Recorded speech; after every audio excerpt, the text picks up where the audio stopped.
আমি কোরআনের সুর মাঝি শুনেছি যে নাম,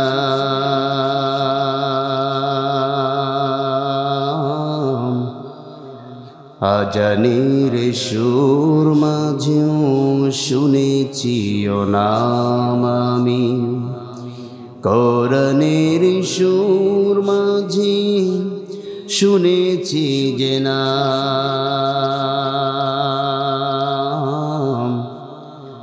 আজানের সুর মাঝেও শুনেছি ও নাম। ও নাম জপেছি আমি আমার হৃদয়, হে রাসূল নবীজি তোমার,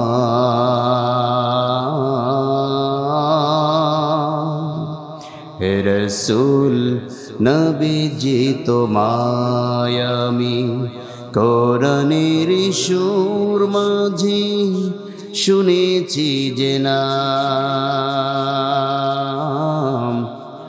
আজানের সুর মাঝেও শুনেছি ও নাম। ও নামে এত জাদু এত মধুময়, ও নাম নিয়ে ফুল সুরভি ছড়ায়,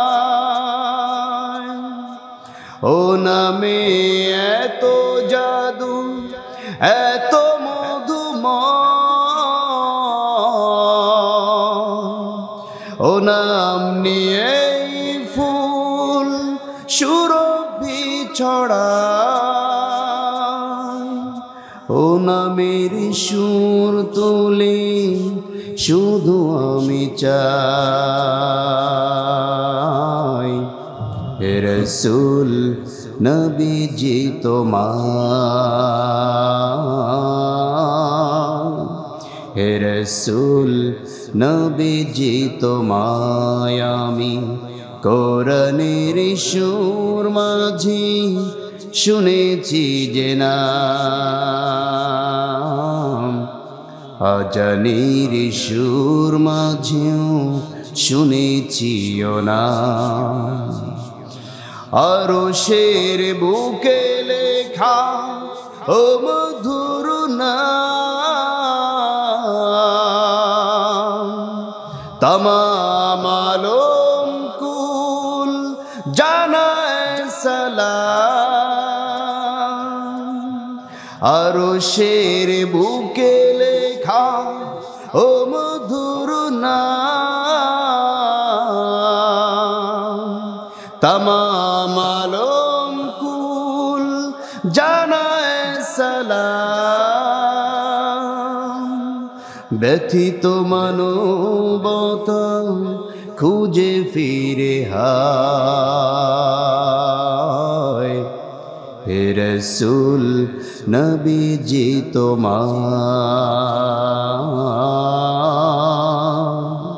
হে রাসূল নবীজি তোমায় আমি কোরআনের সুর মাঝি শুনেছি যে নাম, আজানের সুর মাঝেও শুনেছি ও নাম। ও নাম জপেছি আমি আমার হৃদয়, হে রাসূল নবীজি তোমার, হে রাসূল নবীজি তোমার, হে রাসূল নবীজি তোমার। আল্লাহর নবী সাল্লাল্লাহু আলাইহি ওয়াসাল্লাম বলেন, কঠিন কিয়ামতের ময়দানে মুসিবতের সময় বান্দা মানুষদেরকে মাফ করে দেওয়ার জন্য, ক্ষমা করার জন্য সিলা তালাশ করবে। আমাদের সমস্ত আমল যখন শেষ হয়ে যাবে, আমাদের মুখটা বন্ধ হয়ে যাবে, যেই মাটির উপরে দাঁড়িয়ে, যেই বালুর উপরে বসে কুরআনুল কারীমের তাফসীর শোনা হয়, ওই মাটি এবং ওই বালু আল্লাহ পাক রব্বুল আলামিনের দরবারে আপনার আমার জন্য সুপারিশ করবে। আল্লাহ পাক বলছেন ইজা জুলজিলাতিল আরদু জিলজালাহা ওয়া আখরাজাতিল আরদু আসকালাহা وقال الإنسان ما لها يومئذ تحدث أخبارها জোরে বলুন আল্লাহু আকবার। যখন আসমান জমিন প্রচন্ড কম্পনে প্রকম্পিত হয়ে যাবে, তছনছ হয়ে সব কিছু তোলার ন্যায় উঠতে থাকবে, ওয়া আখরাজাতিল আরদু আসকালাহা, জমিন তার নিচ থেকে সব কিছু বাহির করে দিবে। ওয়াকালাল ইনসানু মা লাহা, মানুষ সব হাই হতাশ করবে, কি হলো, হলোটা কি, আমরা কোথায় যাব, কোথায় গেলে সহযোগিতা পাবো, কোথায় গেলে আমরা আশ্রয় পাবো। সেদিন কিয়ামত সংঘটিত হবে। আল্লাহ বলছেন ইয়াউমা ইজিন তুহাদ্দিসু আখবারহা, জমিনের বুকে কোথায় বসে খারাপ কাজ করেছো, কোথায় বসে তুমি টাস খেলেছ, কোথায় বসে তুমি মানুষের উপরে জুলুম করেছ, কোথায় বসে তুমি মানুষের বিরুদ্ধে চক্রান্ত করেছ, সেই সংবাদ জমিন আমার কাছে দিয়ে দিবে। আর কোথায় বসে ভালো কাজ করেছ, সেই ভালো কাজের সংবাদ এই জমিন আমার কাছে দিয়ে দিবে। কোন সুবহানাল্লাহ। আমার ভাইরা, এতে মানুষের লাভ না ক্ষতি? আসতে বলেন না, লাভ না ক্ষতি? এই মানুষ যাতে এই লাভ থেকে বঞ্চিত হয়, এজন্য শয়তান সর্ব অবস্থায় চায় লাআকুদান্না লাহুম সিরাতাকাল মুস্তাকিম, আল্লাহ এবং বান্দার মধ্যে সম্পর্ক হওয়ার যে রাস্তা কুরআনুল কারীমের মাধ্যমে, এই রাস্তার মাঝখানে শয়তান ওত পেতে বসে থাকে, বান্দারা যাতে কোরআনের কাছে আসতে না পারে। ঠিক কি না? শুধু শয়তান একা নয়, এই পৃথিবীর বুকে শয়তানের কিছু চেলা আছে, শয়তানের কিছু মুরিদ আছে, এরাও এই সমস্ত শয়তানের এজেন্ডা বাস্তবায়ন করার জন্য পৃথিবীর বুকে শয়তানের এজেন্ডা বাস্তবায়ন করে, তাফসীরুল কোরআন মাহফিলের বিরোধিতা করে, শয়তানের চক্রান্ত বাস্তবায়ন করার জন্য মাহফিলের বিরুদ্ধে অবস্থান নিয়ে ওলামায়ে কিরামের বিশুদ্ধার করে, এবং যারা তাফসীরের আয়োজন করে তাদেরকে হুমকি দেয়, ধমকি দেয়। এমনকি কোনো কথা তার নেতার বিরুদ্ধে যদি যায়, তার দলের বিরুদ্ধে যদি যায়, পরবর্তীতে তাদের বিরুদ্ধে অ্যাকশন নাই। আল্লাহর কসম, দেখতে মানুষ হতে পারে, ভিতরটা পুরোটাই ইবলিসের তৈরি। কথা বলেন ঠিক কিনা?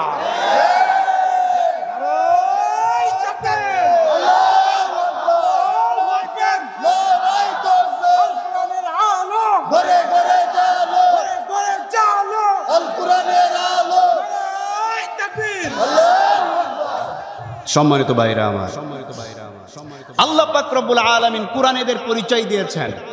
শুনবেন, আল্লাহ রব্বুল আলামিন এদের পরিচয় আমাদেরকে জানিয়ে দিচ্ছেন। যখন পৃথিবীতে যখন কোরআনের আয়োজন করা হয়, কোথাও কোরআনের কথা শ্রবণ করানো হয়, ওয়াইজা মা উনজিলাত সূরাতুন ফামিনহুম মান ইয়াকুলু আইয়ুকুম زادته هذه إيمانا فأما الذين آمنوا فزادتهم إيمانا وهم يستبشرون جرب لنا الله وإذا ما أنزلت سورة যখন কোন সূরা নাজিল হয়, যখন কোন আয়াত নাজিল হয়, যখন কোরআনের কোনো কথা বর্ণনা করা হয়, ফামিনহুম মাইয়াকুলু, মানুষের মধ্যে কিছু মানুষ এমন আছে যারা নাকি বলা শুরু করে দেয়, আইয়ুকুম যাদাতহু হাযিহি ঈমানা, এই যে কোরআনের তাফসীর হলো, কোরআনের কথা হলো, কোরআন নাজিল হলো, এই কোরআনের তাফসীরের মাধ্যমে কার উপকার হয়েছে? বলে কি বলে না? এই কথা বলে কি বলে না? যে তাফসীর দিয়ে কার উপকার হলো? আইয়ুকুম যাদাতহু হাযিহি ঈমানা, কার ঈমান কত বৃদ্ধি পেল? আল্লাহ পাক ওই ব্যক্তির কথার জবাব দিয়ে বলছেন, ফাআম্মাল্লাযীনা আমানু, যে নিরাক শয়তানের চেলা, যারা নাকি প্রকৃতপক্ষে ঈমানদার, ফাযাদাতহুম ঈমানা, এই কুরআনুল কারীমের মাধ্যমে আমি তাদের ঈমানগুলোকে বৃদ্ধি করে দেই। কোন সুবহানাল্লাহ। পাশাপাশি ওয়া আম্মাল্লাযীনা ফি কুলুবিহিম মারাদুন ফাযাদাতহুম রিজসান ইলা রিজসিহিম ওয়া মাতু ওয়া হুম কাফিরুন। জোরে বলুন আল্লাহু আকবার। ওয়া আম্মাল্লাযীনা ফি কুলুবিহিম মারাদ, যাদের অন্তরের মধ্যে অসুস্থতা আছে, ব্যাধি আছে, মুনাফিকি আছে, তাদের সামনে যখন কোরআনের আয়োজন করা হয়, তাদের সামনে যখন কোরআন নাজিল হয়, তাদের সামনে যখন কোরআনের কথা বলা হয়, ফি কুলুবিহিম মারাদ, তাদের অন্তরের মধ্যে রোগ থাকার কারণে, অন্তরের মধ্যে মুনাফিকি থাকার কারণে, ফাযাদাতহুম রিজসান, তাদের অন্তরে শয়তানি আরো বৃদ্ধি পেয়ে যায়। ঠিক কি না? ওদের অন্তরে শয়তানি, ওদের অন্তরে বাদরামি বেড়ে যায় যখন থেকে কোরআনের আয়োজন শুরু হয়ে যায়। ঠিক কি নজরে বলেন? এজন্য যারা নাকি দেখবেন কোরআনের আয়োজন হলে সুকৌশলে, সরাসরি বাধা দিতে না পারলেও কৌশলে বাধা দেয়, আরে এগুলো দিস না, লাভ নাই কোনো, এই ঝামেলা সেই ঝামেলা, বিভিন্ন হাবিজাবি কইয়া এটাকে কেমনি বন্ধ করা যায়। আল্লাহর কসম, এরা মুসলমান নয়, এরা মুনাফিক। ঠিক কি নজরে বলেন? এমন মুনাফিক আপনাদের এই এলাকায় নাই? বলেন যে নেই। আমার ভাইরা, আমার বন্ধুগণ, খুব ভালো করে বুঝতে হবে, এই পৃথিবীর বুকে আল্লাহ পাক রব্বুল আলামিন আপনাকে আমাকে কেন পাঠিয়েছেন, পাঠানোর উদ্দেশ্যটা কি, এটা আগে আমাদেরকে বুঝতে হবে। ঠিক কি না? আমরা তো জানি যে মা খালাকতুল জিন্না ওয়াল ইনসা ইল্লা লিয়াবুদুন, আল্লাহ পাক আপনাকে আমাকে আল্লাহর ইবাদতের জন্য পাঠিয়েছেন, অবশ্যই ইবাদতের জন্য পাঠিয়েছেন। এই ইবাদত কেমনে করতে হবে, কোন ইবাদত কিভাবে করতে হবে, এইটা আগে আমাদেরকে জানতে হবে। ঠিক কেন জোরে বলেন? আমার ভাইয়েরা খুব ভালো করে বোঝার চেষ্টা করবেন। আপনি যদি সমাজে ভালো কাজ করতে চান, সমাজে যদি ভালো কাজের মধ্যে লিপ্ত হতে চান, এই পৃথিবীর বুকে বাহ্যিক যে আমলগুলো আছে, সবচাইতে ভালো এবং উত্তম শ্রেষ্ঠ আমলের নাম হচ্ছে নামাজ। কথা বলছেন না কেন? সবচাইতে উত্তম আমলের নাম কি? নামাজ। এই নামাজ আপনাকে আমাকে পড়তে হবে। কেমনে নামাজ পড়বেন এটা যদি আপনি আমি না জানি, নামাজ কেমনে পড়তে হবে, নামাজের মধ্যে কি পড়তে হয়, তাকবীর বাঁধার পরে কি পড়তে হয়, সূরা ফাতিহার পরে কি পড়তে হয়, রুকুতে গিয়া কি পড়তে হয়, রুকু থেকে দাঁড়িয়ে কি দোয়া পড়তে হয়, দুই সিজদার মাঝখানে কি পড়তে হয়, এই দোয়াগুলা যদি আপনি আমি সঠিকভাবে না জানি, বলেন তো আমাদের নামাজ সঠিক হবে নাকি? আসতে বলবেন না, সঠিক হবে নাকি? এই জন্য নামাজ শিখাবার আগে আল্লাহ পাক রব্বুল আলামিন শর্ত দিয়েছেন, উতলু মা উহিয়া ইলাইকা মিনাল কিতাবি ওয়া আকিমিস সালাহ ইন্নাস সালাতা তানহা আনিল ফাহশাই ওয়াল মুনকার। জোরে বলুন আল্লাহু আকবার। আমার ভাইয়েরা, শেষের কথাটা আমি একটু আগে বলি। আমরা সকলেই এই কথা জানি যে আল্লাহ বলেছেন ইন্নাস সালাতা তানহা, নিশ্চয়ই প্রত্যেক মানুষের নামাজ আনিল ফাহশাই ওয়াল মুনকার, যে ব্যক্তি অশ্লীলতা করে, বেহায়াপনা করে, নামাজ মানুষকে অশ্লীলতা বেহায়াপনা থেকে ফিরিয়ে রাখে। ঠিক কি না? মানুষকে অশ্লীলতা এবং বেহায়াপনা থেকে ফিরায় কে? সবাই বললেন না? নামাজ। ঠিক কি না? এখন আমাদের সমাজে নামাজিও আছে, আবার সেই নামাজি আবার বেহায়াপনাও করে, পাপের কাজও করে। করে কি করে না? কেন করে? খুব ভালো করে বুঝবেন। আল্লাহ পাক রব্বুল আলামিন এই শেষের কথা বলার আগেও কিন্তু কিছু কথা বলেছেন, একটু বিশ্লেষণ করবেন। ওলামায়ে কেরাম এখানে আছেন। আল্লাহ প্রথমে বলছেন উতলু মা উহিয়া ইলাইকা মিনাল কিতাব, আমার পক্ষ থেকে যে কিতাব তোমাদের উপরে নাজিল করা হয়েছে, আগে সেই কিতাব মানুষকে তেলাওয়াত করে শোনাও। সুবহানাল্লাহ পড়েন। আমার ভাইরা, এই পৃথিবীতে আল্লাহ নবী পাঠাবার যে উদ্দেশ্যের কথা বলেছেন, সেই উদ্দেশ্যে আল্লাহ পাক একই কথা বলেছেন, কামা আরসালনা ফীকুম রাসূলাম মিনকুম ইয়াতলু আলাইকুম আয়াতিনা ওয়া ইউযাক্কিকুম ওয়া ইউআল্লিমুকুমুল কিতাবা ওয়াল হিকমা ওয়া ইউআল্লিমুকুম মা লাম তাকুনু তা'লামুন। জোরে বলুন আল্লাহু আকবার। কামা আরসালনা ফীকুম রাসূলাম মিনকুম, তোমাদের মাঝে নবী পাঠাবার যতগুলা উদ্দেশ্য আছে তার মধ্যে একটি উদ্দেশ্য হলো আমি আমার নবীকে তোমাদের মাঝে 5টি কাজ দিয়ে পাঠিয়েছি। কয়টি কাজ? আসতে বলবেন না, কয়টি কাজ? 5টি কাজ দিয়ে তোমাদের মাঝে আমি নবী পাঠিয়েছি। 1 নম্বর, ইয়াতলু আলাইকুম আয়াতিনা, আমার নবীর প্রথম দায়িত্ব, প্রথম কাজ হচ্ছে তোমাদেরকে কোরআন থেকে তেলাওয়াত করে শোনাবে। সুবহানাল্লাহ পড়েন। 2 নম্বর নবীর দায়িত্ব, ওয়াইযাক্কিকুম, এই পৃথিবীর সমস্ত পাপ পঙ্কিলতা থেকে তোমাদেরকে বিরত রাখার জন্য তোমাদেরকে পবিত্র করবে, তোমাদেরকে পরিষ্কার করবে, তোমাদের অন্তরকে পরিষ্কার করবে, তোমাদের মুখকে মিথ্যা থেকে পরিষ্কার করবে, অন্তরকে শিরিক থেকে পরিষ্কার করবে, কাজকে ত্রুটিপূর্ণ থেকে পরিষ্কার করবে, তোমাদের অর্থ উপার্জন সম্পদগুলোকে হারাম থেকে পরিষ্কার করবে, সব কিছু থেকে পরিষ্কার করার জন্য 2 নম্বর দায়িত্ব দিয়ে আমি নবী পাঠিয়েছি। 3 নম্বর দায়িত্ব, ওয়া ইউআল্লিমুকুমুল কিতাব, আমার পক্ষ থেকে যেই কিতাব নাজিল হয়েছে নবীর দায়িত্ব হচ্ছে এই কিতাব তোমাদেরকে শিক্ষা দান করা। সুবহানাল্লাহ। নবীর 3 নম্বর দায়িত্ব, আল্লাহর পক্ষ থেকে যেই কিতাব এসেছে এই কিতাব আল্লাহর বান্দাদেরকে শিক্ষা দেওয়া, আর বান্দাদের দায়িত্ব আল্লাহর নবীদের কাছ থেকে এই কিতাব শিক্ষা গ্রহণ করা। কথা বলছেন না কেন? আমার ভাইয়েরা, খুব ভালো করে বুঝতে হবে। 4 নম্বর নবীর দায়িত্ব, ওয়া ইউআল্লিমুকুমুল কিতাবা ওয়াল হিকমা, 4 নম্বর নবীদের দায়িত্ব হচ্ছে হিকমত অবলম্বন করা। আমাদের সমাজে আমাদের মতো কিছু আলেম আছে যারা হিকমার ব্যাখ্যা করে। হিকমা মানে হচ্ছে কৌশলে সত্য থেকে এড়িয়ে যাওয়া। নাউজুবিল্লাহ পড়েন। এরা বলে, যদি বলা হয় যে হুজুর আপনি এত বছর মসজিদের মধ্যে দায়িত্ব পালন করছেন, আপনার মসজিদের সভাপতি সুদ খায়, এমন মসজিদের সভাপতি আছে না বিভিন্ন জায়গায়? আপনাদের দিকে নাই, তবে অন্য কিছু কিছু জায়গায় এমন আছে যে মসজিদের সভাপতি সে টাটকা সুদখোর। কি কথা কি বুঝতে পেরেছেন? ইমাম সাহেবকে যদি বলা হয়, ইমাম সাহেব আপনি এত বছর দায়িত্ব পালন করেন, তা আপনি সুদের ওয়াস্ত জীবনে করলেন না, তা বলছে ওইটা আমি হিকমত অবলম্বন করি। কি অবলম্বন করে?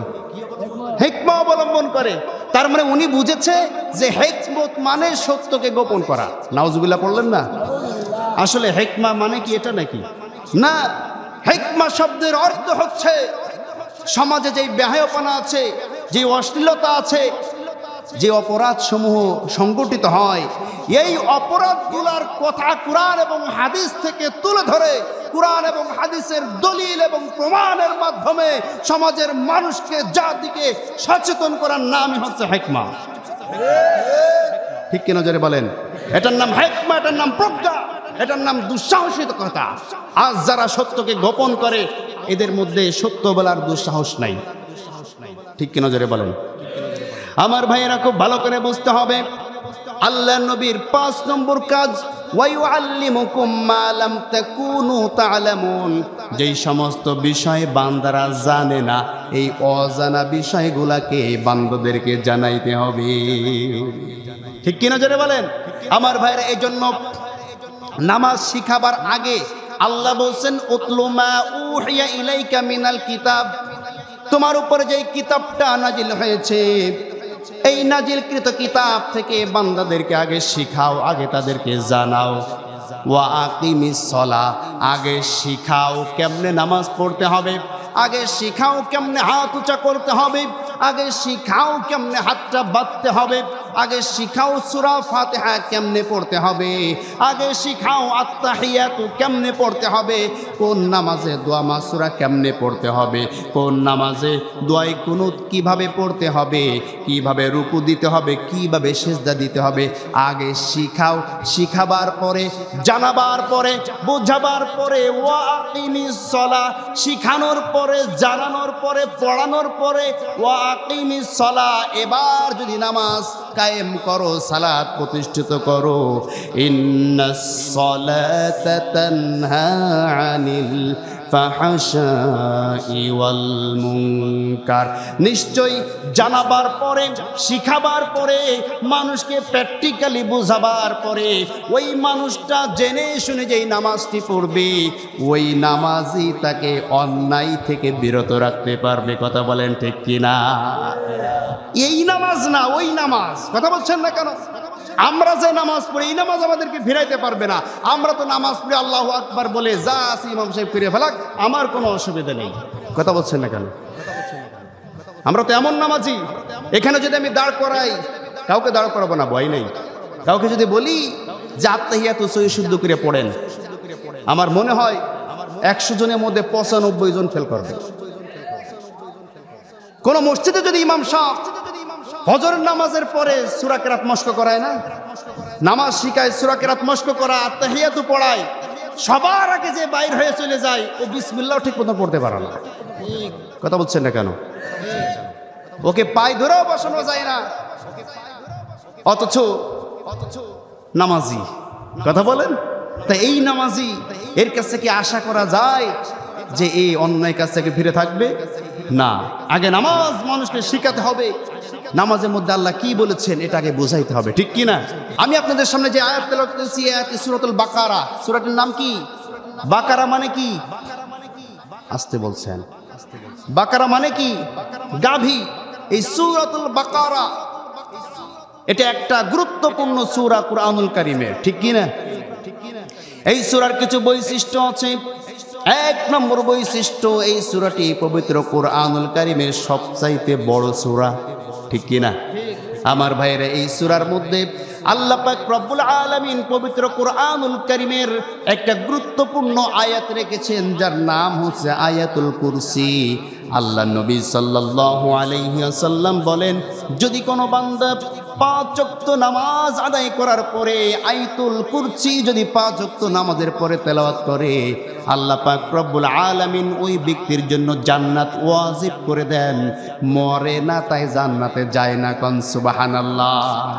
ওই ব্যক্তির মধ্যে আর জান্নাতের মধ্যে শুধু একটাই মাত্র তফাৎ, সেটা কি? বেঁচে আছে তাই। মরবে, সাথে সাথে জান্নাতে প্রবেশ করবে, কন্না সুবহানাল্লাহ।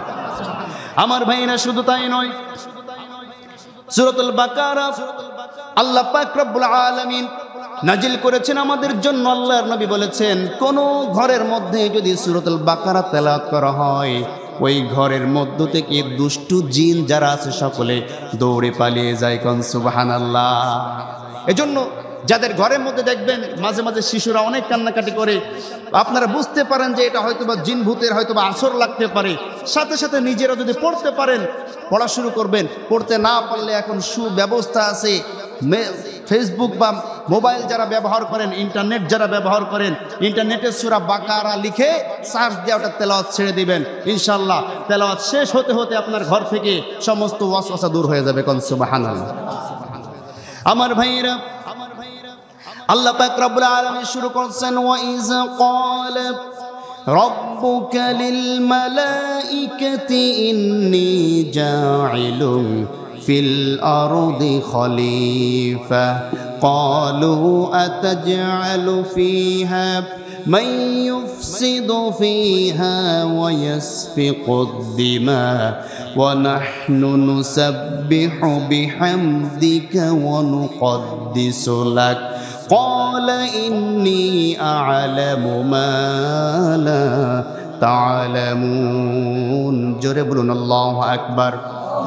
আল্লাহ পাক রব্বুল আলামিন যখন মনোনিবেশ করলেন, চিন্তা ভাবনা করলেন, এই পৃথিবীর বুকে আল্লাহর পক্ষ থেকে আল্লাহ পাক রব্বুল আলামিন প্রতিনিধি পাঠাবেন।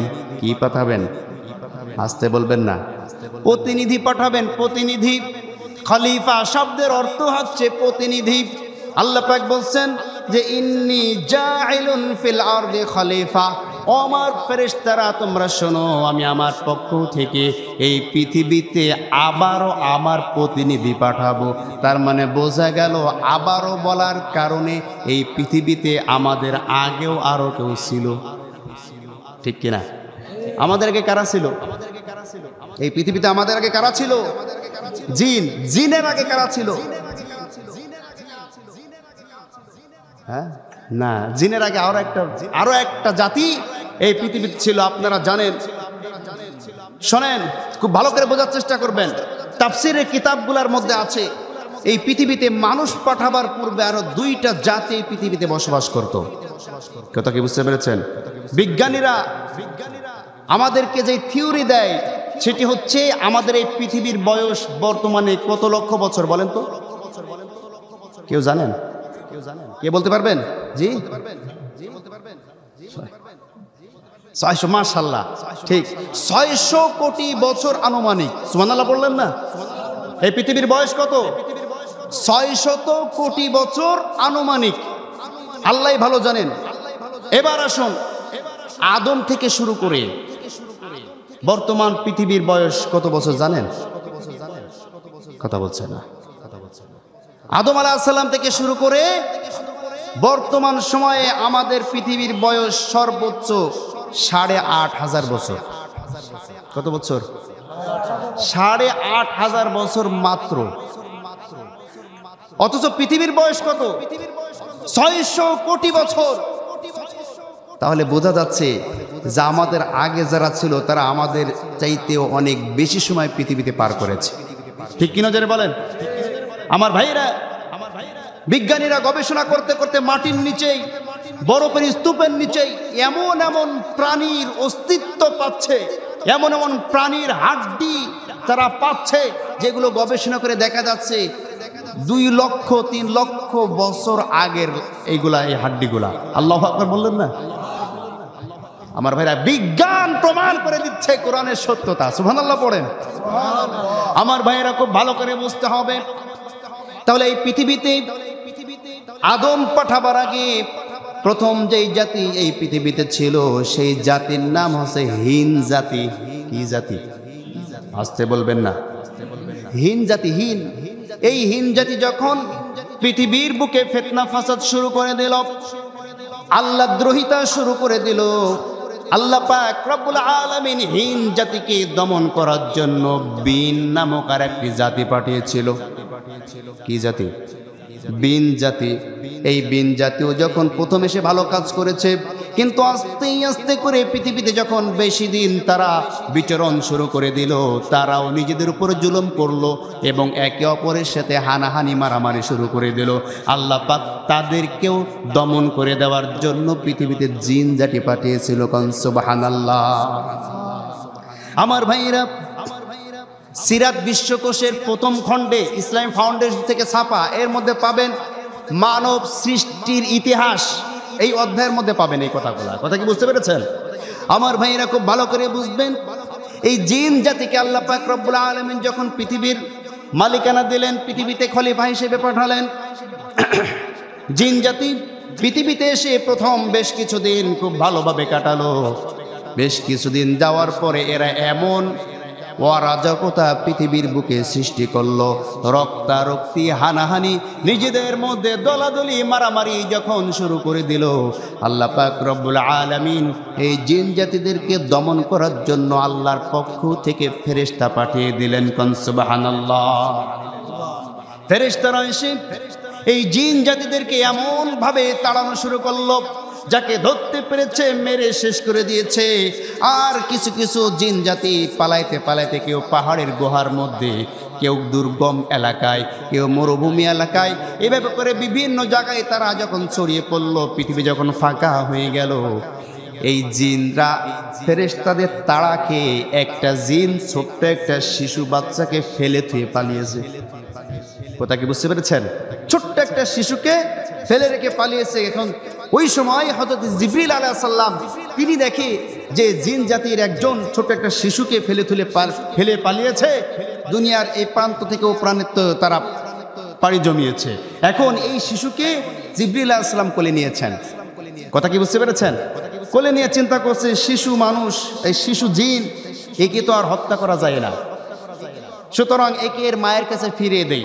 এই জিনকে, জিনের বাচ্চাটাকে কোলে নিয়ে হযরত জিবরিল আলাইহিস সালাম যখন তাদের কাছে যায়, জিবরাইলকে দেখে তারা আরো বেশি করে দৌড়ায়। কথা কি বুঝতে পেরেছেন? জানে যে ধরতে পারলে তো খবর আছে। যেতে যেতে তারা সবাই যখন পালিয়ে গেল, এখন লাস্টে কি করবে? এই বাচ্চাটাকে জিবরিল আলাইহিস সালাম তার সাথে করে আসমানে নিয়ে গেল। সুবহানাল্লাহ পড়েন। আল্লাহ পাক রব্বুল আলামিন বলেন, ও আমার ফেরেশতা জিবরিল, তুমি কাকে সাথে করে নিয়ে এসেছো? জিবরিল বলছে, আল্লাহ, জিনদেরকে যখন আমরা তাড়িয়েছি, এই বাচ্চা জিনকে একজন ফেলে দিয়ে পালিয়েছে, কেউ তাকে নিতে আসে না, বাচ্চার তো কোনো অপরাধ নাই, আমি তাকে আমার সাথে করে নিয়ে এসেছি। আল্লাহ বলছেন, এমন একজনকে নিয়ে এসেছো যার লালন পালনের দায়িত্বভার তুমি নিচ্ছ, কিছুদিন গেলে বুঝবা কি মাল সাথে করে নিয়ে এসেছো। তা বলছেন না কেন? ফেরেশতা জিবরিল বলছে, আল্লাহ, তাহলে আমি কি করব? আল্লাহ পাক বলছেন, আমি যদিও জানি সে সংশোধন হবে না, এরপরও সংশোধন করার জন্য তাকে 7 জমিনের নিচে তাকে লালন পালন করো। এক এক জমিনের নিচে 1000 বছর পর্যন্ত লালিত পালিত হবে, এবং শিক্ষা দীক্ষা যা দেওয়ার সব তুমি দিবে। সুবহানাল্লাহ পড়েন। এজন্য জিবরিল সর্বপ্রথম এই জমিনের নিচে 7000 বছর বসবাস করেছে। কত হাজার বছর? 7 তবক জমিনের নিচে 7000 বছর, আর 7 তবক আসমানের নিচে 7000 বছর। 14000 বছর ইবাদত করার পরে জিবরিল আলাইহিস সালাম মনে করলো মোটামুটি আল্লাহর ওলি পাওয়া গিয়েছে একটা। কথা বলছেন না কেন?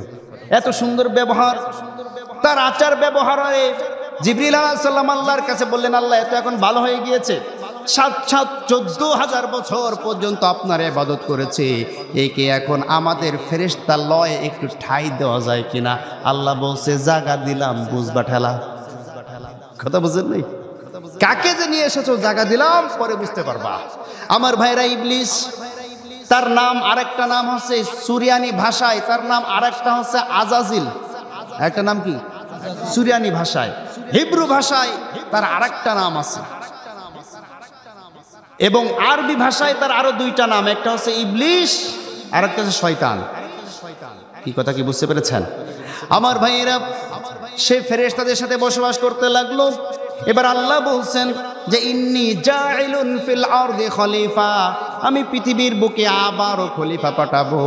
এটা বলার সাথে সাথে ফেরেশতারা বলে উঠলো, আতাজআলু ফিহা মাইয়ুফসিদু ফিহা ওয়া ইয়াসফিকুদ দিমা। জোরে বলুন আল্লাহু আকবার। আল্লাহ, তুমি আবারও কি এমন একটা জাতি পাঠাবে যারা কিছুদিন যাওয়ার পরে মাইয়ুফসিদু ফিহা ওয়া ইয়াসফিকুদ দিমা, নিজেরা ঝগড়াঝাটি করে একজন অপরজনের রক্ত ঝরাবে। আবার কি এই কারণে তুমি মানুষ আবার পৃথিবীতে আবার খলিফা পাঠাবে?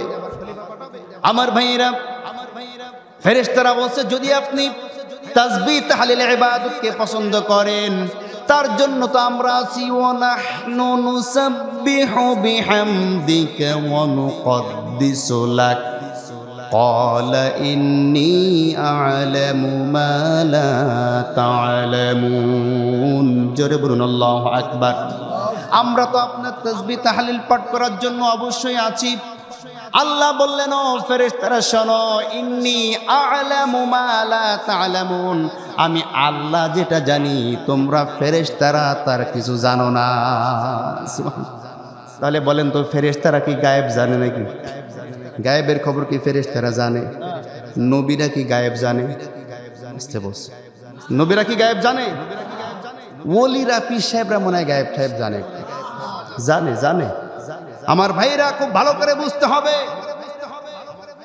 কোন নবীদেরকে আল্লাহ পাক রব্বুল আলামিন গায়েবের খবর দিতেন না। গায়েবের খবর জানার অধিকার কোন ফেরেশতাকে আল্লাহ দেন নাই।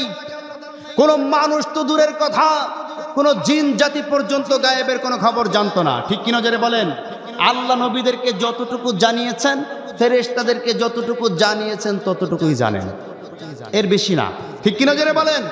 কিন্তু আমাদের সমাজে দেখা যায় পীর নামক কিছু ভণ্ড, খাজা নামক, গাজা নামক, ল্যাংটা নামক কিছু ভণ্ড আছে যারা মানুষের সামনে আল্লাহর গায়েবের কথা উচ্চারিত করে।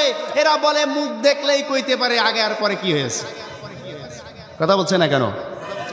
এমন মানুষের কাছে অনেক নামাজি ব্যক্তিরাও ধরা খেয়ে যায়। কথা বলছেন না কেন? আমার ভাইরা, আপনার আমার বাড়িতে যদি চুরি হয়, কি হয়? চুরি হয়, টাকা চুরি হয়েছে, স্বর্ণের আংটি চুরি হয়েছে, স্বর্ণের চেন চুরি হয়েছে, স্বর্ণের কানের দুল চুরি হয়েছে, সাথে সাথে দৌড় মারে ওই মহিলার কাছে যে নাকি গণক। কথা বলছে না কেন? খুব ভালো করে বুঝতে হবে, গণকের কাছে যায় কি যায় না?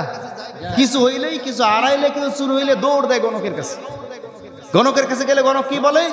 দাঁড়াও আমি দেখছি। আয়নার মধ্যে তাকে একটু খুসুর খুসুর করে, করার পরে এবার বলে চুলগুলো কুকড়ানো, এরপরে একটু লম্বা করে খাটো, গায়ের রং কালো করে ফর্সা, এভাবে করে এমন কিছু বলে, মানে এমন আইটেমে বলে যাতে করে যদি বাড়ি বেটার বউ থাকে ওই বেটার বউর ঘাড়ে গিয়া পড়ে। কথা বলছেন না কেন? যদি বেটার বউর জিনিস হারায় তাহলে এমন ভাবে বলবে যাতে ননদ অথবা দেবরের ঘাড়ে গিয়া পড়ে, অথবা ভাইয়ের বউ বা জালের ঘাড়ে গিয়া পড়ে। মানে এমন ভাবে তারা বিশৃঙ্খলা বাঁধায়, ওই সংসারে একটা আউলা জাউলা বাঁধায় দেয়। ঠিক কিনা জোরে বলেন? আসলে ওরা কি সঠিকটা জানে? তুমি এত কিছু বলতে পারো, তুমি দেখতেছো যে তার চুল কোকড়ানো, তুমি দেখতেছো গায়ের রং ফর্সা, নামটা বলতে পারো না? কথা বলছেন না কেন? এইগুলাকে কাঁচা কুঞ্চি দিয়ে পিটাইতে হয়। ঠিক কিনা জোরে বলেন? অনেক নামাজি ব্যক্তিরা এই সমস্ত গণক নামক চিটারদের কাছে গিয়ে ধরা খায়। কথা বলছেন না কেন? আমার ভাইরা, আল্লাহ নবী সাল্লাল্লাহু আলাইহি ওয়াসাল্লাম বলেন, আল্লাহ নবী বলেন যে যদি কোনো ব্যক্তি কোনো গণকের কাছে আসে, ফাসআলু আনহা, এবং তার কাছে কোনো কিছু জিজ্ঞাসা করে জানার জন্য, হারানো জিনিস পাওয়ার জন্য জিজ্ঞাসা করে, যে কোনো জিনিস, অজানা জিনিস, গায়েবের খবর যদি কোনো গণকের কাছে কোনো ব্যক্তি জিজ্ঞাসা করে, আল্লাহ পাক বলছেন লান তুকবাল্লাহু সালাতান 40 লাইলা, 40 রাত পর্যন্ত, 40 দিন পর্যন্ত ওই ব্যক্তির কোনো ইবাদত আল্লাহর দরবারে কবুল হয় না। নাউযুবিল্লাহ। মুসলিম শরীফের হাদিস। যদি কোনো ব্যক্তি কোনো গণকের কাছে গিয়ে কোনো কিছু প্রশ্ন করে, প্রশ্ন করার সাথে সাথে তার ঈমানটা চলে যায়। আর শয়তান এইটা চায়, শয়তান চায় যাতে এরা মনে করে নিজেদেরকে ঈমানদার, আসলে ভেতর থেকে তো ঈমান নাই। গণকের কাছে যাওয়ার সাথে ঈমান চলে যায়। আচ্ছা বলেন তো, গণকের কাছে ফিরে এসে কোনো নামাজি কোনো ইমামের কাছে গিয়ে তার ঈমানটাকে নবায়ন করেছে আজ পর্যন্ত? তাহলে সেই মুশরিক অবস্থায় সে কিন্তু আছে। কথা বলছেন না কেন? যারা এর মধ্যে গণকের কাছে ইতিপূর্বে একবারের জন্য গিয়েছেন, এখনই তওবা করবেন, কালকে সকালে ইমাম সাহেবের কাছে গিয়া নব মুসলিম হবেন। কথা বলছেন না কেন? হ্যাঁ, নব মুসলিম হতে হবে, ইসলামটাকে নবায়ন করতে হবে, তা নাহলে আপনি এখনো মুশরিক আছেন। ঠিক কিনা জোরে বলেন? আমার ভাইয়েরা, যে কথা বলছিলাম, এই পৃথিবীর বুকে কোনো ব্যক্তির গায়েবের খবর জানার কোনো কায়দা নাই। আল্লাহ পাক কাউকে গায়েবের কোনো চাবিকাঠি দেন নাই। আল্লাহ বলছেন আ'লামু মা লা তা'লামুন, আমি যা জানি তোমরা তা জানো না। ফেরেশতারা মনক্ষুণ্ণ হয়ে গেল। আল্লাহ পাক রব্বুল আলামিন আবারও মানুষ তৈরি করবে, তারা ফিতনা ফাসাদ সৃষ্টি করবে, আর আমাদের চাইতেও নাকি তারা শ্রেষ্ঠ হবে। সুবহানাল্লাহ পড়েন। আল্লাহ বলেছেন এবার যাদেরকে পাঠাবো তারা তোমাদের চাইতেও শ্রেষ্ঠ হবে। সুবহানাল্লাহ বললেন না? সুবহানাল্লাহ। আমার ভাইরা, ফেরেশতারা এবার চিন্তা ভাবনা আছে, দেখি কেমনে শ্রেষ্ঠ হয়।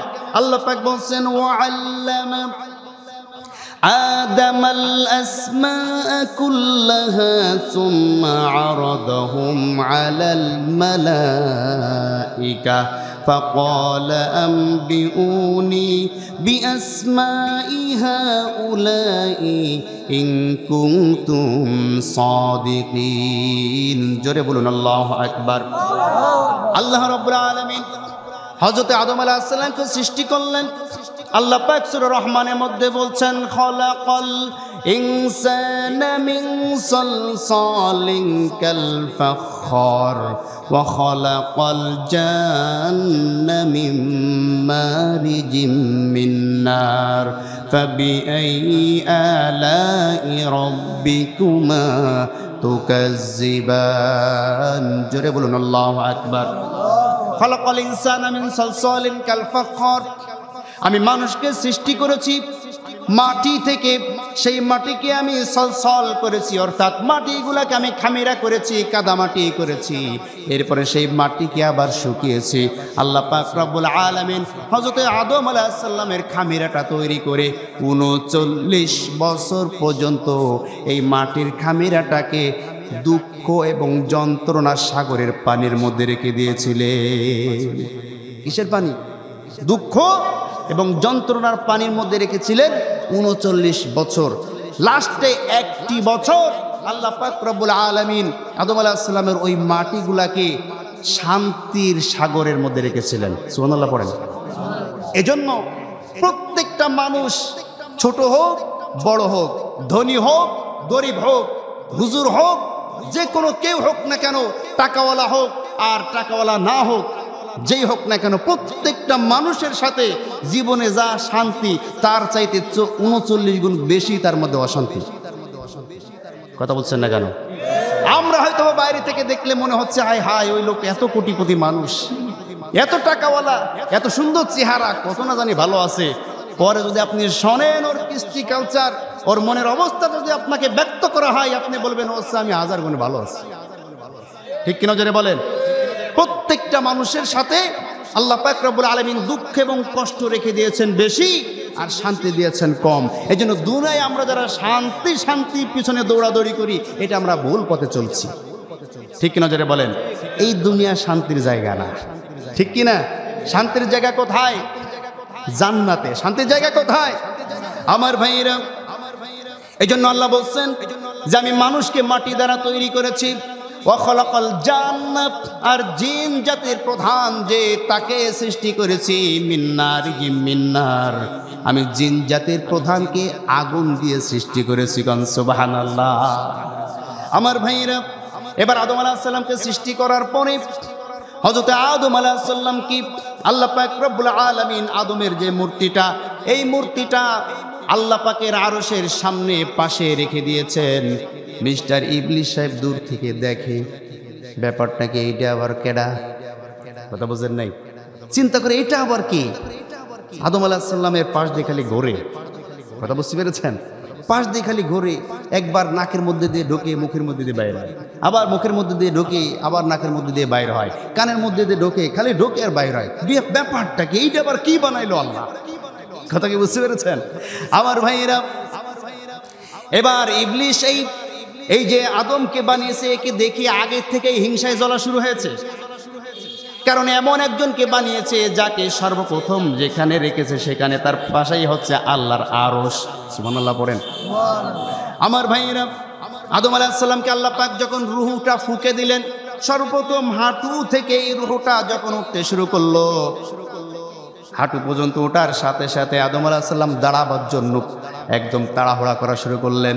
আল্লাহ বলছেন আদম আলাইহিস সালামকে যখন রূহটা ফুঁকে দিয়েছি, কেবলমাত্র পা দিয়ে উঠতেছে, আদম দাঁড়াবার জন্য তাড়াহুড়া করেছে। মানুষ তৈরি হয়েছে তাড়াহুড়া করে। সুবহানাল্লাহ পড়েন। মানুষের স্বভাব কি? তাড়াতাড়ি দোয়া করতেছে, আল্লাহ আমাকে এইটা দাও। এবার খালি চিন্তা করে দোয়া তো কালকে রাত্রে করলাম, এখনো পাই না কেন? কথা বলছে না কেন? কালকে রাত্রে দোয়া করেছি, হুজুরে 500 টাকা দিয়েছে দোয়া করার জন্য, কবুল হয় না কেন? এই যে আমরা তাড়াহুড়া করি, আল্লাহ বলছেন যে তাড়াহুড়া প্রবণ মানুষ, এটা আদম আলাইহিস সালামের চরিত্র। সুবহানাল্লাহ বলেন। আসলে তাড়াহুড়া করলে কোনো কিছু হয় না। প্রত্যেকটা দোয়া আল্লাহ কবুল করেন, কারো দোয়ার সাথে সাথে কবুল করেন, কারো দোয়া একটু দেরিতে কবুল করেন, কারো দোয়া দুনিয়ার জন্য নয় আখিরাতের জন্য আল্লাহ পাক রব্বুল আলামিন রেখে দেন। ঠিক কি না? আমরা মনে করি এক রাত্রে ব্যবসা করে কোটিপতি হয়ে যাব, ব্যবসা করতেই থাকে আর তাড়াহুড়া করে, টাকা হচ্ছে না কেন, টাকা হচ্ছে না কেন? ঠিক কি না? তাড়াহুড়া করা যাবে না আমার ভাইয়েরা। আদম আলাইহিস সালামকে সৃষ্টি করে আল্লাহ পাক রব্বুল আলামিন আদমকে বিভিন্ন বস্তুর বিভিন্ন যন্ত্রর নামগুলাকে পড়িয়ে মুখস্থ করে দিলেন। আল্লাহ বলছেন ওয়াল্লামা آدم الأسماء كلها ثم عرضهم على الملائكة فقال أنبئوني بأسماء هؤلاء إن كنتم صادقين জোরে বলুন আল্লাহু আকবার। আদম আলাইহিস সালামকে সব কিছুর নাম শিক্ষা দেওয়ার পরে সুম্মা আরাদাহুম আলাল মালাইকা, ফেরেশতাদের উদ্দেশ্য করে বললেন, ও ফেরেশতারা, তোমরা তো মানুষদেরকে দেখে মনে মনে চিন্তা করেছো মানুষ আমাদের চাইতে আবার শ্রেষ্ঠ হয় কেমনে? আচ্ছা, ফাকালা আনবিউনি বিআসমাই হাউলা, বলো তো এই জিনিসটার নাম কি? সুবহানাল্লাহ পড়েন। ফেরেশতারা বলে আমরা জানি না। আবার বলে ওই জিনিসের নাম কি? ফেরেশতারা বলে জানি না। এবার আল্লাহ বলছেন যে ফেরেশতাদেরকে বারবার যখন আল্লাহ প্রশ্ন করলেন, তারা সারেন্ডার করে আল্লাহর কাছে বলে দিলেন সুবহানাকা লা ইলমা লানা ইল্লা মা আল্লামতানা ইন্নাকা আনতাল আলিমুল হাকীম। জোরে বলুন আল্লাহু আকবার। তারা উত্তর দিয়ে দিল, আল্লাহ আপনি পুত পবিত্র, লা ইলমা লানা, আমাদের কোনো জ্ঞান নাই, আমাদের কোনো যোগ্যতা নাই, ইল্লা মা আল্লামতানা, যদি আপনি আমাদেরকে কিছু না জানান, আমরা তো কিছু জানি না। আমরা যে আপনাকে বলেছিলাম মানুষ সৃষ্টি করেন না, এটা আমরা ভুল করেছি, আপনি যেটা করেছেন ওইটাই সঠিক। কোন সুবহানাল্লাহ। এবার আল্লাহ বলছেন তাহলে দেখো আদমের ব্যাপার। ক্বালা ইয়া আদামু আনবিউহুম বিআসমাইহিম, আদম তুমি বলো তো এইটার নাম কি? ফালাম্মা আম্বাআহুম বিআসমাইহিম, আদম সাথে সাথে বলে দেয় এইটার নাম পাখি। সুবহানাল্লাহ পড়েন। এইটার নাম গরু, এইটার নাম ছাগল, এইটার নাম অমুক, ওইটার নাম তমক, সব কিছুর নাম আদম উত্তর দিয়ে দিল।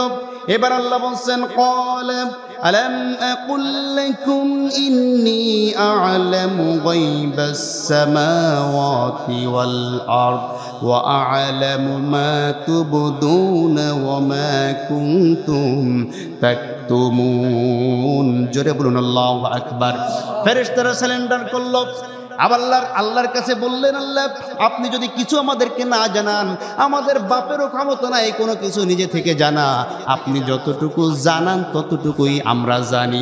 এবার আল্লাহ বলছেন তাহলে আদম তোমাদেরকে শিখিয়েছে, তাহলে আদম তোমাদের উস্তাদ। সুবহানাল্লাহ পড়েন। যে শিক্ষা দেয় সে কি উস্তাদ না? এবার উস্তাদকে আপনি যারা লেখাপড়া করেছেন, স্কুল মাদ্রাসা যে কোনো জায়গায় যারা লেখাপড়া শিখেছেন, অথবা যারা একটা গাড়ি চালানো শিখেছেন একজন ড্রাইভারের কাছ থেকে, সেও তো আপনার উস্তাদ, ঠিক কিনা জোরে বলেন? এভাবে করে যে যেখান থেকে যার উস্তাদ যে হয়, এই উস্তাদকে সকলেই কিন্তু সম্মান করতে চায়। চায় কি চায় না? উস্তাদকে সম্মান করতে চায় কি চায় না? চায়। আমাদের সমাজে এখন উস্তাদের সম্মান উঠে গিয়েছে। কথা বলছেন না কেন? বর্তমান সময়ে কি শিক্ষকদের সম্মান আছে? আমরা যখন লেখাপড়া শিখেছি, যুবকরা যারা আছো তোমাদেরকে আমি বলছি, অনুরোধ করে যাচ্ছি, নৈতিকতা কখনো নষ্ট করা যাবে না। কি কথা কি বোঝা গিয়েছে? যুবক যারা আছো, অন্তত কেউ না করুক, তোমরা চিন্তা করবে যে আমি আমার উস্তাদকে, আমি আমার শিক্ষককে সম্মান দেব। কি কথা কি বোঝা গিয়েছে? আমি আমার মুরব্বীদেরকে সম্মান দেব, আমি আমার মুরব্বীদেরকে দেখলে সালাম দেব। কি পারা যাবে না ইনশাআল্লাহ? আমি আলোচনার শেষে যুবকদেরকে একটা কাজ দিয়ে যাব ইনশাআল্লাহ, মনে রাখবেন, ঠিক আছে?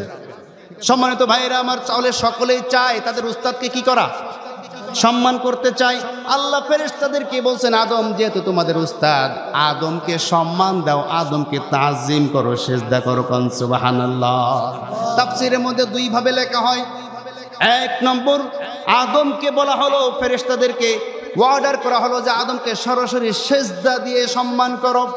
আরেকটা তাফসীরের মধ্যে লেখা হয় আদমকে যে তাজিম করা হয়েছিল, সম্মান দেওয়া হয়েছিল, এইটাকে সেজদা হিসাবে নেওয়া হয়েছে। ঠিক কিনা জোরে বলেন?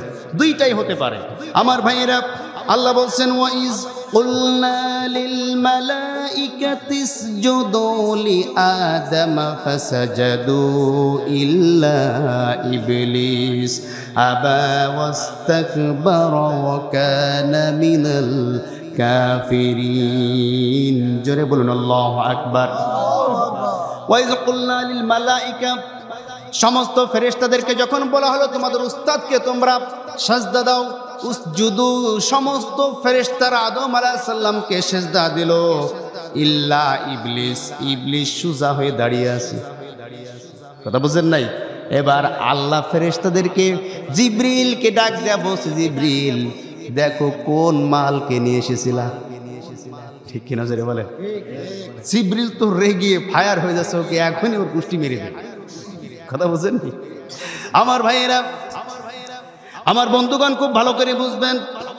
ইবলিস সোজা হয়ে দাঁড়িয়ে আছে আল্লাহ পাক রব্বুল আলামিন ইবলিসকে ডাক দেয়া বলছেন ইবলিস সমস্ত ফেরেশতারা আদমকে সিজদা করেছে তুমি কেন সিজদা করলে না তখন ইবলিস আল্লাহ পাক রব্বুল আলামিনকে বলছেন ক্বালা মা منعك ألا تسجد إذ أمرتك قال أنا خير من خلقتني من نار وخلقته من طين জোরে বলুন আল্লাহু আকবার আল্লাহ বলেন মা মানআকা কে তোমাকে নিষেধ করলো আদমকে সিজদা দিতে এবার ইবলিস বলছে আনা খায়রুম মিনহু কি বলছে আনা খায়রুম মিনহু আমি তো তার চাইতে উত্তম তার চাইতে শ্রেষ্ঠ আল্লাহ বলছেন কেমনি তুমি তার চাইতে শ্রেষ্ঠ হলে তখন সে যুক্তি দিচ্ছে আল্লাহ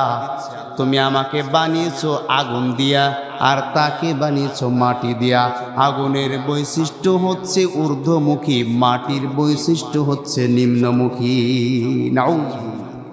সুতরাং ঊর্ধ্বমুখী জিনিস নিম্নমুখী জিনিসকে কখনো সেজদা দিতে পারে সুতরাং তার চেয়ে আমি শ্রেষ্ঠ আদমের সেজদা না দিয়া ইবলিস অহংকার করলো এবং হিংসা করলো এই দুইটা জিনিস সর্বপ্রথম ইবলিস থেকে প্রকাশ পায় একটা হচ্ছে হিংসা আর একটা হচ্ছে অহংকার আর 3 নম্বর যে জিনিসটা ইবলিস প্রকাশ করেছে সেটি হচ্ছে আল্লাহর হুকুম পালন করার মধ্যে যুক্তি খাড়া করেছে কথা বলছেন না কেন 3 নম্বর যে বিষয়টা ইবলিস পালন করেছে সেটা কি আল্লাহর হুকুম পালন করতে গিয়ে যুক্তি দিয়েছে আমাদের সমাজে কিছু যুক্তিবাদী আছে দেখবেন আল্লাহর কোন হুকুমের কথা যখন আপনি যখন বলবেন সুদ ছেড়ে দাও ভাই এই যে হালাল যে ব্যবসা এই ব্যবসা করো এরপরে জমি বন্ধক রেখো না এটা হারাম এটা হালাল না এরকম যখন বলা হবে যুক্তি দিবে এই যুগে এই জিনিস কি চলে যুক্তিবাদী এমন আছে না এমন যুক্তি দেয় কি দেয় না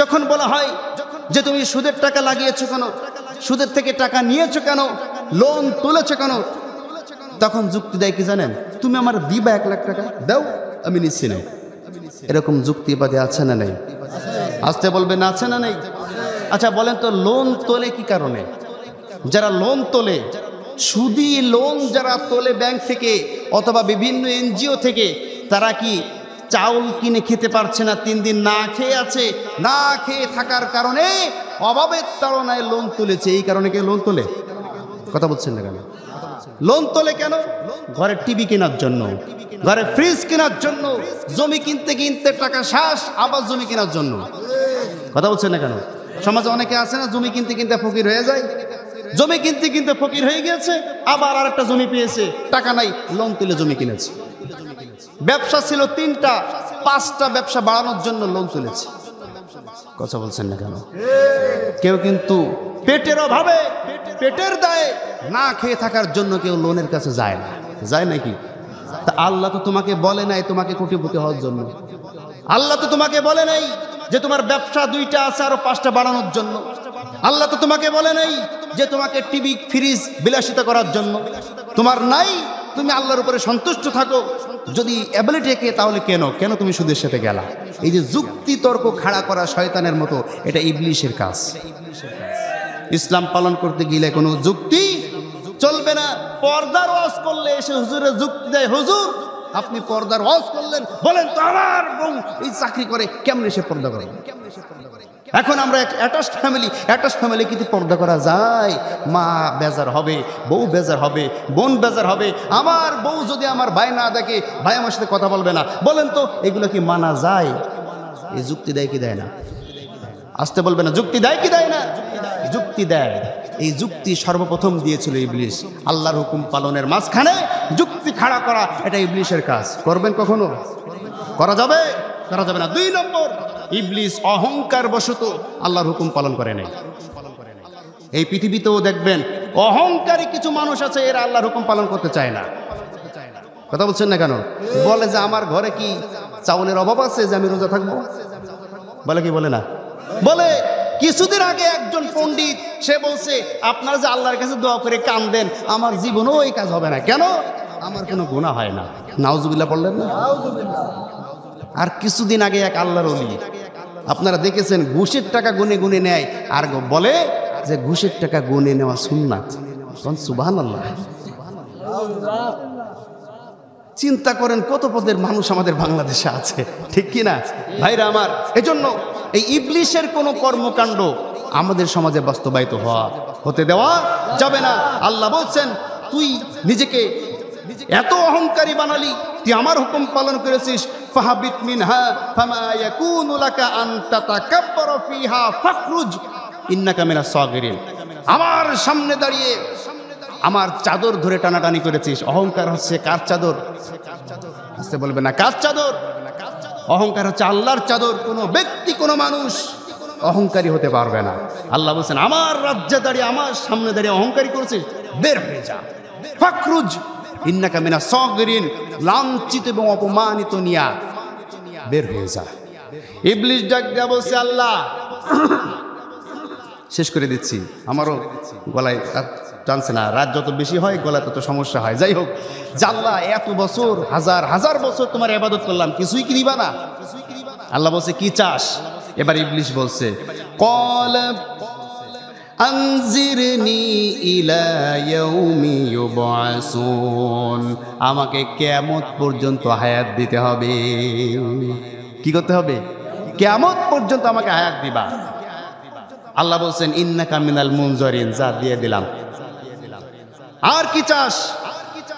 এবার শয়তান বলছে যে আমাকে এমন শক্তি দিতে হবে, আমি আপনার বান্দাদের রগে রগে শিরায় শিরায় প্রবেশ করব, সামনে থেকে পেছন থেকে ধোকা দেব, সরাসরি ধোকা দেব, তারা যাতে আমাকে দেখতে না পারে। কারণ কোন ব্যক্তি যদি দেখে 2 বন্ধুর মধ্যে ঝগড়া বাঁধিয়ে শয়তান এই যে যায়, বলেন তো ওরে কি আস্ত রাখতে নাকি? আসতে বলবে না, আস্ত রাখবে? ওরে আগে ধরে দুই বন্ধুর যা আছে বিবাদ আগে বাদ দিয়ে আগে ওরে ধরে পিটাই নিব, পাইছি শালার ইবলিশ, ঠিক কি না? আমার ভাইয়েরা, আল্লাহ বলেন যা তোরে দিয়ে দিলাম। এবার চ্যালেঞ্জ দিচ্ছে আল্লাহর সাথে। ওই যে প্রথমে যে কথা বলেছিলাম, শয়তানের কর্মসূচি, আল্লাহর সাথে বান্দার যাতে সম্পর্ক না হতে পারে সেই চ্যালেঞ্জ। আল্লাহ বলছেন শয়তানের চ্যালেঞ্জটা কি ছিল? قال فبما أغويتني لأقعدن لهم صراطك المستقيم। আল্লাহ তুমি জেনে রাখে, আমাকে তুমি যে ক্ষমতা দিয়েছো, যে শক্তি দিয়েছো, এই ক্ষমতা বলে, এই শক্তির বলে তোমার বান্দার মধ্যে, তোমার মধ্যে সম্পর্কের যে লাইনটা আছে, যে নেটওয়ার্কটি আছে, এই সম্পর্কের নেটওয়ার্কের মাঝখানে আমি শয়তান ওত পেতে বসে থাকবো, তাদের সাথে সম্পর্ক হতে দেব না। নাউযুবিল্লাহ। আল্লাহর সাথে বান্দার সম্পর্কের সবচেয়ে উত্তম মাধ্যম হচ্ছে আল্লাহর কোরআন। সুবহানাল্লাহ পড়েন। আল্লাহ বলেন ওয়াতাসিমু বিহাবলিল্লাহি জামিআ, তোমরা সকলে আমি আল্লাহর রজ্জুটাকে আঁকড়ে ধরো। আল্লাহর রজ্জুটা কি? আল্লাহর রজ্জু হচ্ছে আল্লাহর কোরআন। কোন বান্দা যখন আল্লাহ পাক রব্বুল আলামিনকে সিজদা দেয়, আল্লাহ বলেন ওয়াসজুদু ওয়াকতারিব, সিজদা দেয় আর বান্দা সিজদার মাধ্যমে আমার নিকটবর্তী হয়ে যায়। আল্লাহর নবী বলেন কোন বান্দা যদি কোরআন তেলাওয়াত করে, আল্লাহ পাক রব্বুল আলামিন ওই বান্দার নিকটবর্তী হয়ে যায়। সুবহানাল্লাহ। সিজদা দিলে আমরা আল্লাহর নিকটবর্তী হই, আর তেলাওয়াত করলে, কোরআন পড়লে, কোরআন স্টাডি করলে আল্লাহ বান্দার নিকটবর্তী হয়ে যায়, আল্লাহর সাথে বান্দার সম্পর্ক গাঢ় হয়ে যায়। কন্যা সুবহানাল্লাহ। এই জন্য আল্লাহর সাথে সম্পর্ক গাঢ় করার দরকার আছে না নেই? আমার ভাইরা আছে না নেই? অবশ্যই আল্লাহর সাথে আমাদের সম্পর্ক যদি দৃঢ় করতে হয়, তাহলে আল্লাহর দেওয়া কোরআন আল্লাহর জমিনে বাস্তবায়ন করতে হবে, প্রতিষ্ঠিত করতে হবে। আল্লাহর জমিনে আল্লাহর দ্বীন প্রতিষ্ঠিত করার আন্দোলনে শামিল হতে হবে। আর এই আন্দোলনে যারা বাধা দেয়, ইবলিশের ভূমিকা যারা পালন করে, এদের দাঁত ভাঙ্গা জবাব দেওয়ার জন্য প্রস্তুত থাকতে হবে। মুসলমান প্রস্তুত আছেন তো? আপনারা প্রস্তুত আছেন? কারা কারা হাত তুলে আল্লাহকে দেখিয়ে দেন। আল্লাহ কবুল করেন বলে আমিন। হাত নামান। সম্মানিত ভাইরা আমার, আমি আর আলোচনা বেশি সামনে যাব না। ইবলিশ আল্লাহর সাথে চ্যালেঞ্জ করলো, বান্দাদের সাথে আল্লাহ সম্পর্ক ছিন্ন করার জন্য ওত পেতে বসে থাকবে সিরাতাল মুস্তাকিমের মাঝখানে। ডাইনে থেকে সে ধোঁকা দিবে, বাম থেকে ধোঁকা দিবে, সামনে থেকে ধোঁকা দিবে, পিছন থেকে ধোঁকা দিবে। আল্লাহকে বলছেন আল্লাহ, লা তাজিদু আকসারাহুম শাকিরিন, তোমার কৃতজ্ঞ বান্দাদের সংখ্যা খুব কমে যাবে। আমরা এখন দেখছি কৃতজ্ঞ বান্দার সংখ্যা কম, ঠিক কিনা? আসতে বলবেন না, ঠিক কিনা? নামাজে মুসল্লি বেশি নাকি বাজারে মুসল্লি বেশি? আসতে বলছেন কেন? তাহলে ইবলিশ কিন্তু মোটামুটি সফলতার দ্বার প্রান্তে পৌঁছে গিয়েছে, ঠিক কিনা যারা বলেন? আমার ভাইরা, এই জন্য যারা ইবলিশের দলে নাম লিখিয়েছেন, ইবলিশ যেইখানে থাকবে আপনি আমিও সেইখানে থাকবে। কথা বলছেন না? ইবলিশের দলে যারা নাম লিখিয়েছেন, ইবলিশ যেইখানে থাকবে আপনিও সেইখানে থাকবেন। আর ইবলিশের খাতা থেকে নাম কেটে আল্লাহর দলে যারা নাম লেখাইতে পারবেন, আল্লাহর প্রিয় বান্দারা যেইখানে থাকবে আপনিও সেইখানে থাকবেন। সম্মানিত ভাইরা আমার, শয়তানকে তাড়িয়ে দেওয়া হলো, শয়তানকে নামিয়ে দেওয়া হলো জান্নাত থেকে। আদম এবং হাওয়াকে জান্নাতের মধ্যে প্রবেশ করানো হলো।